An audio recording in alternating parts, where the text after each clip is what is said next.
আসসালামু আলাইকুম। আজকে চলে এলাম আরেকটা ভিডিওতে। দেখেন আমি আজকে তা করে খাবার দিই কিছু। কিরে খাবার খা দেখছেন? মাশাল্লাহ আমার কি পরিমাণ জেব্রা, একদম পুরো ফিল্টার ছাড়া। দেখেন কোনো ফিল্টার নাই। তারপরে আপনার পানির ফিল্টার ছাড়া, দেখেন অক্সিজেন দেওয়া নাই। তারপরে আলহামদুলিল্লাহ আমার মাছ কতটা একটি, এই মাছগুলো কতটা কালারফুল, একদম ফুল কালার। এখন শুধু গাপ্পিটা একটু কালারটা খারাপ, আর বাকি সব ঠিক আছে। তারপর দেখেন ওয়াটার লিলি, তারপর ওই একটা বালতি, এটার ভিতরেও মাছ আছে বেশ ভালো। এটার পানিটা দেওয়া যায় জানি একটু গোল হয়ে গেছে, এটা চেঞ্জ শুধু ওই দেখেন মাছ, এটা পানিটা, কারণ এটার পানি যে বহুত আগে দিছিলাম, খালি পানি একটু একটু অ্যাডজাস্ট করি, কিন্তু পানি আর চেঞ্জ করা হয় না। এটাতে হালকা একটু রেখে এটার ভিতরে আবার রাখছি কিছু রেডসিন। দেখেন বাচ্চা আছে, খাবার ঠিক মতো দেই না এটার ভিতরে।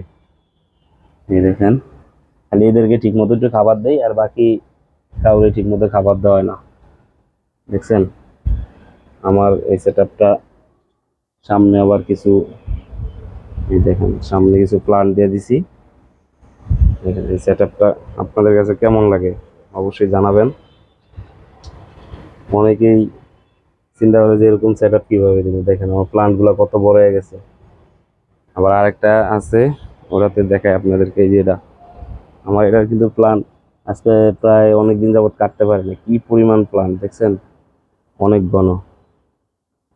আর আরেকটা জিনিস দেখেন, একই সাথে জেব্রা, এখানে দেখেন, দেখতে পাচ্ছেন কিনা আমি জানি না, একদম পিচ্ছি পিচ্ছি এই যে এটার ভিতরে আছে, দেখেন দেখা যায় একদম পিচ্ছি পিচ্ছি, অথচ সেম একই সাথে জেব্রা এটার ভিতরে দিছি, দেখেন কি অ্যাক্টিভ ধরে দিচ্ছে। আর এটার পানিটা গোলা, আর এটার ভিতরে নিচে মাটি আছে আর কি, মানে এটার দিন দ্রুত বড় হয়ে গেছে আর কি, পানিও কিন্তু গরম হয়ে যায়, হিট হয়ে যায়, তারপর মাছ মরে না, মাছগুলা দ্রুত বড় হয়ে গেছে। এটার নিচে আবার কোকোপিট দেওয়া আছে, ওই মাটির নিচে, উপরে আর কি হালকা একটু সিলেকশন বালিয়ে দিছি।